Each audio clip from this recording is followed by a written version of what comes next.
Hi there everyone, hope you're all well. Wee bit of a quieter week, or certainly end to last week on the channel. That was mainly down to me enjoying a few well-earned days of rest. I was on holiday for a couple of days, but we're back now. But more importantly, rather than just me being back or the channel being back, Celtic are back in a matter of days. We go to Hibs on Saturday, 3 o'clock kickoff at Easter Road. We'll be hearing the thoughts of Jackie McNamara on that game later in the week. We'll also have other various previews ahead of that one, and we've got a cracker of a video for you today. Before we get on to the subject of today's video, which you will undoubtedly already know, I just want to put out my usual shout that if you've not yet managed to subscribe to 67 Hail Hail, it would be massively appreciated if you would do so right now. You can do it really simply. You can pause this video, you can scroll down and literally just click the subscribe button. If you want to be an even bigger fan, you can click the alarm bell as well so that you don't miss out on any future uploads from the channel. We are absolutely motoring with subscribers. It's always a wee bit slower during international break, but with so much content to come on the channel, it really would be appreciated by me and everyone else on the channel if you would do so. So please give it a go. As I say, it would be appreciated. Right, transfer silly season. I thought I'd kind of get rid of all of that in the summer, but seems a bit strange to say it because the transfer window only slammed shut a matter of, weeks ago, but we are approaching another transfer window. We're in the middle of November, start of January 2021. It will swing back around again. We'll have more chat about Celtic transfer rumours. Silly season is here once again. I've got a big rumour for you today that's been doing the rounds. Is it silly? Stay tuned to find out.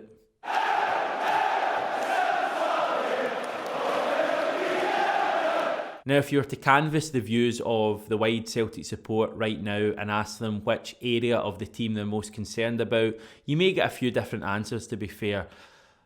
Basically, every area of the team at the moment is a struggle. Midfield's a big struggle. Defence is a massive struggle. Up front is even probably a bit of a worry with Odsonne Edouard's form. But goalkeeping issue for me is number one. It's a huge area that's probably been overshadowed by those ones I've just mentioned, but it is that area we're going to touch on today. I should mention at this point that we recorded a video, me, John McGinley, Jackie McNamara, yesterday chatting about the Bain versus Barkas debate and what should happen now with regards to Neil Lennon's choice, how we can, find a quick fix to this growing concern. I'm going to throw in a third option today, and I don't necessarily believe in it, but I'll explain my thoughts on it at the end of the video. But I'm going to throw in the option that Celtic could sign another goalkeeper this January. Probably talking a loan. Fraser Forster's certainly been mentioned, and so more recently has Dean Henderson. He's a 23-year-old goalkeeper, currently playing for Manchester United. That's where he's played basically all of his career. He started as a Manchester United academy player. He's still there, but he has had loan move after loan move over the last few years.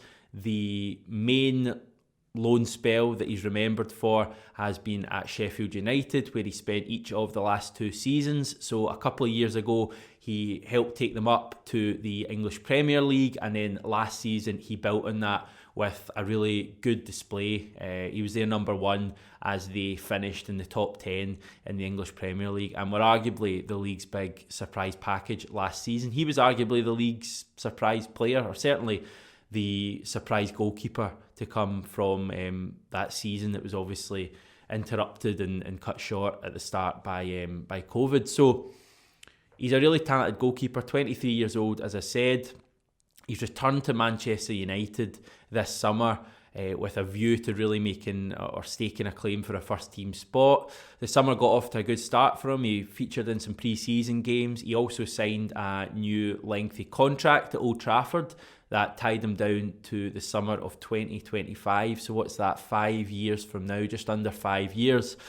However, he hasn't featured much for Man United. That's just the facts. He's played in 3 games. 2 of them were in the English League Cup, and the third was the surprise UEFA Champions League loss to Bolingoli's new side Istanbul Başakşehir. David De Gea is the Manchester United number one. He has been for the past decade, but it's fair to say over the last couple of years, he's really gone through a dip in form. I don't even know if you can call it a dip anymore because it's been for such a long period of time. However, having said all that, De Gea has improved this season undoubtedly, even though Man United are still far from convincing. He has improved as a goalkeeper, probably to do with Dean Henderson being there and really breathing down his neck, giving him some competition that he's not had for years. With all that in mind, it's said that Dean Henderson is keen to leave Manchester United in January on a loan move, and Man United are said, again reported, these aren't facts, but they're reported to be okay with the idea of letting him go because they've got David De Gea as their number one, and they've also still got the Argentinian goalkeeper Sergio Romero at the club.